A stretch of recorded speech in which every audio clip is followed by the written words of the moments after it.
If you were to ask me at some point within the past 10 years what my idea of minimalism would look like, it would be this picture right here, just a bare room and a futon. But there's something really cozy about it. Some people might call it Spartan, some people might call it cold and clinical, but I'm choosing specifically like a warm Japandi look. Golden sunlight streaming into the room, a nice clean floor, futon, unencumbered by things. Like, my aspiration was to be an extreme minimalist. Of course, I underlined the word aspiration because that never happened. That's why it's called an aspiration. You aspire to be it, but you will never be it. As much as I would like to live in a bare room, and as much as I would like to just get rid of everything, unburden myself of things, you know, I don't live alone. I'm married, and my husband likes to collect. He likes to collect a lot of things. So therefore, we have to meet somewhere in the middle where he collects and I tend to the things I have. I tend to the things that I own. I am very intentional with what I bring in to the household. I don't mind buying perishable goods like food, the basic necessities like toilet paper. I don't mind stocking up on that big bundle of Costco toilet paper. That's not an issue. It's like, do I bring in any figurines? Do I bring in any more vases? There is no impulse purchases for me. Like, I don't just go to Target and buy stuff off the dollar section. I try to shop my own closet. I buy things secondhand. I'm very intentional to the point where if I receive any kind of gift, like a white elephant, for instance, or like any kind of gag gift that I didn't ask for, like I didn't intentionally say, I want this, it actually gives me a lot of stress. Like I 100% appreciate and am grateful for the sentiment, but it gives me a lot of stress to introduce any items into my home. And I don't know if that's just being anal retentive, but I look at my parents' home and then I look at my home and I want to be the opposite of my parents' home. I visit my parents every week, and every time I visit them, I'm incredibly worried. I'm incredibly worried because they live surrounded by a lot of things. Growing up, we have always been surrounded by a lot of things. This is not like saying that we have a lot of expensive things. We have a lot of containers, not aesthetic containers, but just food containers that is repurposed, you know, like a Pringles can, that gigantic container full of cheese balls. Well, that's still around. It's housing some dried dates or something. Just a lot of repurposed items. It's kind of like, I want to say like my mom has the Depression era mentality. She's too young to have lived through the Great Depression, but you know, it's the same mentality where she would never throw away anything. You know, that whole cliche argument of, why are you hanging on to this one sock? It's lost its mate. Are you going to wear this one sock? And she would be like, well, I could use this sock for something. One day I might find its mate, or I could use it to, you know, clean the windows. Let me tell you this, the windows have never been cleaned, and this sock is just there, you know, taunting me my entire life. This one sock. You know, growing up, it hasn't always been this way, but slowly, year after year, you know, things come in and they don't leave. And then when you factor in bigger items, a desk, another desk. It's a long story. We'll get into the story of why there's so many desks in their home, and also in my home too. Once you factor in bigger items like a TV that is no longer useful, the analog TV that is no longer useful, replaced by a digital TV, replaced by another one that my dad found like on the sidewalk when somebody discards it. He collects TVs.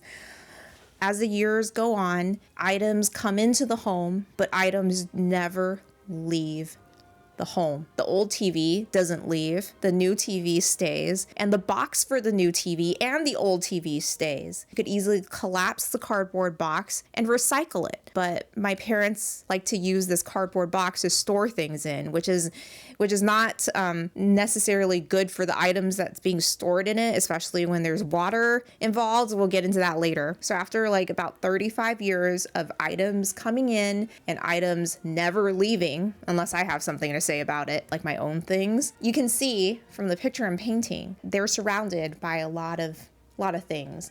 And none of these things are what I would consider anything that anybody wants to buy and or steal. Like a burglar would just literally look around and slowly step back slowly step back. In fact, he might just leave $20 on one of the dusty cardboard boxes by the door. If somebody broke into their home, you're welcome to it all. You're welcome. Take it all. Nah. Here's $20. You need it. That gives you a taste of what we're dealing with here. I'm pretty sure, like, if my mom watches this, she'll be so angry at me because she is very adamant that she is not a hoarder. And in truth, you know, I've done a whole hoarders marathon, like the episodes that they upload on YouTube, like little bite-sized episodes on A&E or something. I would have to say that no, she's not like that per se. There are some homes that are really bad, and that's how they make it on the show. Some homes that have like 15 cats involved, and she has none of that. She doesn't have any pets. There's places that you literally are just walking on top of garbage. That's not the case there. Like we could definitely move around, just not easily, you know. You kind of have to shuffle around. She's not to that point, but I'm afraid that it could get to that point. So bear in mind, I'm not going to like shame them and show any photos of the home. You just have to rely on my stories here. But after my weekly visits, I come home to my own place and I am like very much inspired to start decluttering. I look around and I try to see like what I can get rid of. And to be honest, like everything around me, everything behind me, I'm not married to any of it. If I had to, they can all just go. I mean, they're just stuff, you know? Like my memory is not necessarily in the thing. Like I can't control their environment. Trust me, I've tried to help. It's their lives. I can only control like what is in my own environment. So as a result of my background, that is why I'm a minimalist. There's been many instances where I've declared that I'm a minimalist and then somebody has come in, a minimalist policer, and they're like, look at this junk behind you, this bookshelf and these books. You know, it's not even that many books, and to be honest, only like 3 of them are my books. You're not a minimalist, you're a hoarder. And like, lady, calm down. You don't even know what a hoarder looks like. I treat my things very nicely, okay? And when I say this, there are certain people that just pop into my comment section and go like, you're a nutcase. You're absolutely a nutcase. You and all of those who follow Marie Kondo are complete nut jobs. But I think that's a little extreme. Like, what do you have against Marie anyway? She looks like such a cute, nice person. Those are the people that I think are living in clutter. Like, I could just imagine them living in clutter, like not even good clutter, just dirty clutter. It's annoying. But in any event, that's what I want to talk about today. I have a heavy weight to get off my chest. I am worried that my parents will one day be crushed by their things. I am worried about their living condition. There's nothing I can do to get them to tidy up, to realize that their life could be so much better if they would just tidy up. And as a result, that's why whenever I get a gift for something that I didn't ask for, it brings me a lot of anxiety. I'm very interested in the psychology of why people cling on to things, or they go out and they consume, or they shop for things that they don't need. Why it's so hard for some people to get rid of stuff. So that's what we're going to talk about today. My name is Teresa, and this is the complicated relationship between minimalism and hoarding, and how they're two sides of a coin. I'm trying to word this in the most respectful way I can to my parents so as not to shame them. I lose sleep at night worried that an earthquake would happen and they'll get crushed by their things. You know, something will hit them on the head, or they'll trip on something and fall. It's because of this that I literally don't ever want to buy anything ever again. I am so afraid of clutter. But at the same time, I have a strange relationship with stuff. I'm never one to take more than I need. This is free. That's okay. I don't need this pen. Don't give me this pen. I try not to actually consume at all. I try to before I buy anything, I look around my household and I go what do I already have and how can I just use it? How do I hit pan on all my makeup? How do I use one bottle of lotion? This year, I'm trying to just shop my own closet and just wear the clothes I already have. I think I already have a lot of clothes. I've decluttered decluttered. I've donated so many clothes, but I still have a lot of clothes. It's definitely changed like my personal style in that I am less likely to buy something that is very on trend and more likely to buy something that I think is classic. It's like a classic style. It's a classic cut of jean, a straight leg jean versus baggy cargo pant. The cargo pants that were in 20 years ago, like when I was young, now are in again, but I've seen that trend come and go. So I would just opt for like a straight leg. Nothing super trendy of the moment, but will never really go away. I opt for solid colors. I would not opt for like the print of the season, because with the prints of the season, you definitely know it's of that season. That's how my intentionality of what I consume and buy nowadays have changed my personal style. So I'm just going full on normcore, and I'm trying to buy items that are better quality and perhaps will cost a little bit more, so I don't have to continually rebuy and it won't fall apart upon 3 washes. So I'm very intentional about how like a garment is constructed. Also, if I do buy any more clothing items, I try to buy secondhand. But recently, and this is where things are getting a little difficult now, when I go to Goodwill or I go to any kind of thrift store, I'm seeing the flood of fast fashion in these thrift stores. Like, I can attest to this. Things really are not made as well as they used to. It makes me sound ancient to say that. For many years, I've heard people say things are not made as well as they used to be. And I would always just kind of roll my eyes as just like, oh, it's just a boomer thing to say. But nowadays, it really is not made as well as they used to be. And that leaves me in a conundrum. I used to give away really good clothes. I used to give away like a lot of J. Crew jeans. I gave away Ralph Lauren. I wouldn't even try to sell it. It's like not even worth, like selling secondhand clothes takes a lot of time. You have to take photos from every angle. You have to measure it. People are trying to lowball you on Poshmark. Like, it's just a lot of hassle for me. It's just easier to just drop it off at Goodwill. And I hope they landed in the hands of somebody who could love and appreciate them. But I gave up a lot of good clothes because they didn't fit anymore. I don't like the style anymore. Nowadays, even brands that you would associate with good quality, if you look at their quality, it's not as good as they used to be anymore. For instance, last year, I purchased a pair of J. Crew pants. They're like navy blue chinos, and J. Crew's never bled. And they bled on like a green shirt, like the blue dye bled on a green shirt. And that's never happened for J. Crew. This is the first time like a J. Crew item actually bled. And by bled, I didn't mean just like a little bit of indigo. Bled, like colored. Another clothing item. I also bought a shirt from them, and the material was so thin. I felt like I was shopping at Forever 21. So I feel like the clothes nowadays are not only expensive, but they're also of poorer quality, of poorer craftsmanship than they used to be. Now that just makes it so that I kind of want to just hang on to the clothes I have and not give them away. We've really reached peak late stage capitalism, where it's all about profit over quality, the consumer suffers, etc., etc. So things nowadays are not made as well as they used to be. But that makes me hesitate to donate anything. It makes me want to keep holding on to my clothes. It makes me afraid that this is the mentality, this scarcity mindset that a lot of hoarders have. And believe me, I've done a whole hoarders marathon. I've seen enough hoarders or hoarder situations on these shows that I'm putting together a pattern, like a profile of the hoarder. And one of the most common characteristics is that a lot of hoarders have this like Depression era mentality that everything can be used, every single item, can't get rid of anything, and the fact that things are not made as well as they used to be. It's always kind of been like that for every generation. Somebody who had their heyday in the 50s will look at the 70s items and like, cheap, not made as well as they used to be. But I feel like where we are now, it really is not made as well as they used to be. Like, tech items have planned obsolescence.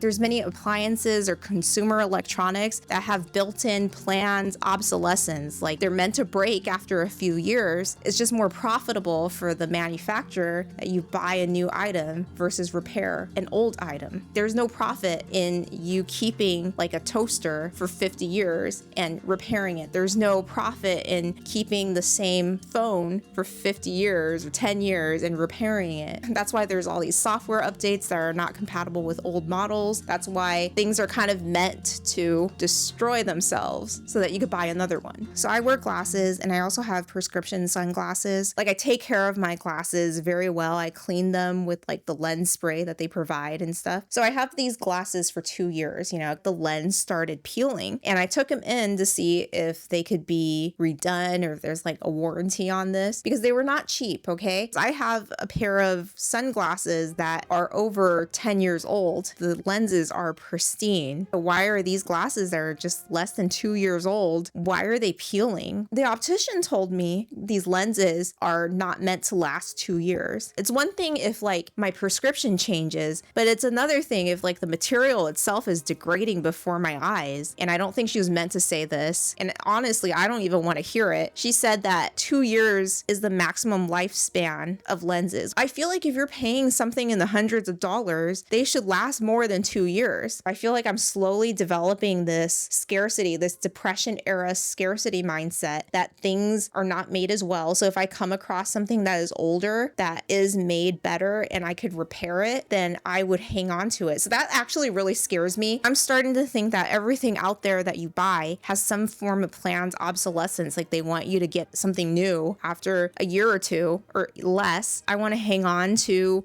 items that are old. But then at what point do I stop? I could definitely, right now, especially right now, I could definitely understand why people want to hang on to things and not give them away. But that makes it very difficult if you want to live in a clutter-free space. I could definitely empathize with the hoarder's point of view, you know, or just anybody who wants to hang on to stuff and repurpose things. But there has to be a limit. There has to be a line through the sand. Like, you could repurpose a cardboard box, for instance. Like, if you get an Amazon box, you could repurpose it for shipping something else out. That's fine. But how many boxes do you need? I save some jam jars to make candles out of. Like, I like to make candles. I save a few. I don't need to save every jam or pickle jar that comes into my life, you know? This is where I think hoarders go overboard. There's no line through the sand. They save everything. Everything that comes into their household, they save. And they also go out and purchase more things. When you're young and you are surrounded by a lot of things, you can still move them around. You're still able-bodied enough to move them around. But there comes a point that when you become old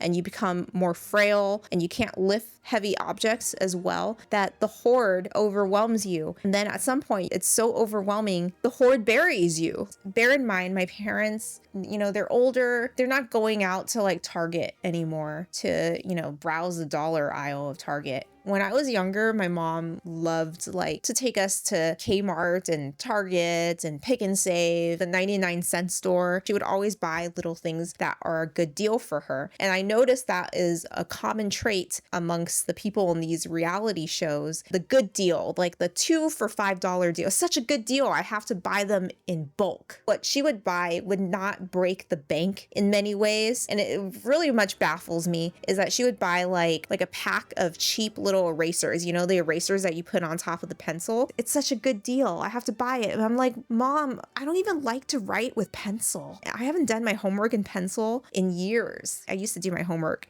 in pen because, you know, I didn't make any mistakes. Or I had like the pen that was also erasable. Sometimes she would buy like a top, not really even anybody's style, not even my style. She'd buy it for me. She'd buy like 4 of them, 1 of each color, because it was such a good deal. I read somewhere that like actually boomer parents are getting into buying stuff off Temu or off TikTok Shop. If my mom knew about TikTok Shop, oh my God, we would be in serious trouble. But thank God she was doing her shopping back then, where she actually has to go to a store to shop. There's only so many things you could bring home, but online it's limitless. So there is one ray of light here, is that she does not know about Temu or TikTok Shop. I kind of actually fear those who are like very addicted to online shopping or buy now, pay later right now. It's going to be very interesting. It's going to be very difficult because you're going to collect a lot of cheap items that will break eventually, and then you'll probably send it off to Goodwill, and they don't want it either. In that household, my mom is responsible for like little items. She'll never throw away any newspapers. She'll keep all the phone books, 10, 20 years worth of calendars. The things that are the most hard for everybody are the big items. Like, the big appliances. Like, for instance, in our tiny little less than 700 square foot house, we have 3 fridges. We had 1 fridge at one point, and that was fine because that's normal. You have 1 fridge. That 1 fridge broke. My dad couldn't repair it, so he bought another fridge, but he didn't get rid of the other fridge. That's the thing. That's the thing, guys. That is why when you buy a new appliance, they offer to cart away the old appliance for like safe recycling, and you have to take them up on that offer. It's just the same thing with mattresses. It is when you buy a new mattress, if they offer to take your old mattress and recycle your old mattress, you take them up on the offer, because if you don't take them up on the offer of taking away your old mattress, you're stuck with this mattress that you have to find some way to get rid of one day. Hopefully you get rid of it. And then that's how mattresses end up on the sidewalk for the garbage man to pick up. And he doesn't want to deal with your mattress. He's just here to do his job. The old fridge was not repaired and the new fridge came in. So now the old fridge is being used for storage. And I don't think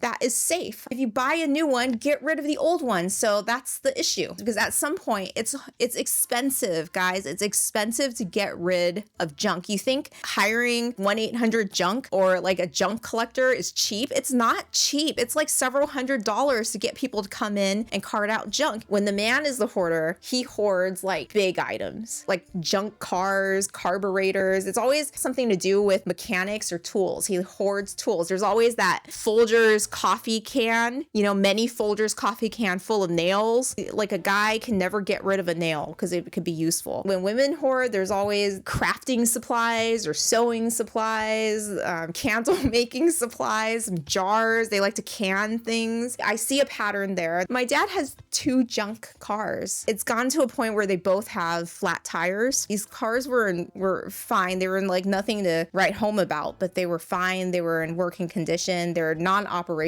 because, it costs money to keep it operational. They've been sitting on this flat tire for over 10 years. It was in good condition, and now it's junk. Because of the way it's been kept, it's junk. And how do you get rid of it? And I would always badger him about selling these cars, or at least like selling them like cash for junk cars or something. He's operating on I paid this amount of money for this car 20, 30 years ago. I expect that much money back. He's operating on a sunk cost fallacy. I spent this much. It pains me to let it go for this much, or to even donate it for free. And I operate under the assumption that the space that it takes up is worth money. So basically, like, you're renting that space for that item that's a piece of junk that doesn't work. And also the physical inconvenience of having a roadblock in the driveway. It's not easy to like walk by these cars. It's a very narrow driveway. You have to sidestep. There's a lot of sidestepping involved. They have a detached garage. No car has ever been housed in this garage for over 30 years because the garage is full of things. Those like cardboard boxes that come with TVs, or the cardboard box that housed the inkjet printer from 20 years ago. They would use these boxes to hold things in. There was a leak in the garage, and because there were so many things in the garage, they didn't even know that there was a leak. So all these like cardboard boxes become wet, and everything inside it becomes water damaged, and they still won't throw this stuff away. I've been scanning these photos, and I've come across old photos of my childhood home, like right after we moved in. It's not a grand house by any means. It's not anybody's idea of a dream house. A tiny house, very unassuming house in a blue-collar neighborhood. But it never felt cramped when I was a kid. Looking back at these photos and just plunging the depths of my memory, the house felt rather normal. We've never had traditional furniture, traditional Western furniture or Eastern furniture for that matter. Our furniture has always been very make-do, DIY. I've never had a closet to myself, never had my own room, never had a dresser, had one shelf of a garage shelf to put my clothes on. Never had like actual chairs. We've only had metal folding chairs. They were red folding chairs and metal garage shelves, which I feel like it's its own interior design vibe. It's like a city, industrial city look. You can make it cool. I can make it cool. In the home, we've never had what you would call like good 90s interior design, like the kind of interior design you would see on like Full House or Family Matters. So everything was very mismatched, but I never felt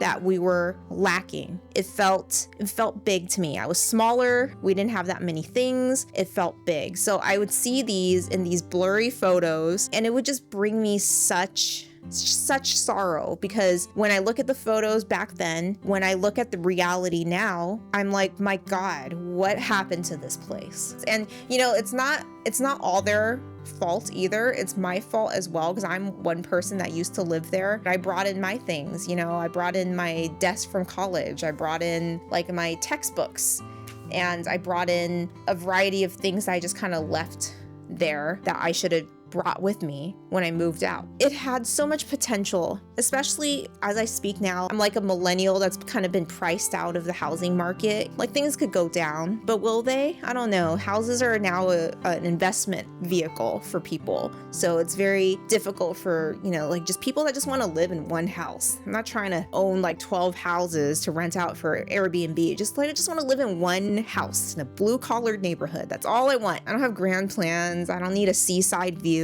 Just a tiny house, very unassuming house in a blue-collar neighborhood. It's just very sad to see the state of the house, how it's basically kind of fallen into disrepair, to the point that if somebody broke into this house, they would literally leave us $20 because they would feel so sad of what they just walked into. So that's all I have for you today. I'm very interested to know. Drop down some of your experiences in the comments below. Tell us about your relationship with shopping, with being intentional of what you buy, what you think about the state of the quality of items nowadays, and does that make you want to hang on to your things, or does that make you want to shop secondhand? And I'm especially interested to know, for maybe a few of you, or maybe more than I think, is anybody out there a child of a hoarder? Did you ever grow up in a hoarder household? How that has affected your life growing up, and how that has affected your relationship to owning things? Maybe the opposite, if you grew up in a very minimalist household where your parents control like what you bring into the house, and how that has affected your life. Does that make you want to own more items? Like, I'm very curious to know how you grew up, how your parents' relationship to things affects your relationship to things in your adulthood. If you've enjoyed this video and it's given you food for thought, then please give it a like. If you've enjoyed me, consider subscribing to my channel, and I'll see ya next time.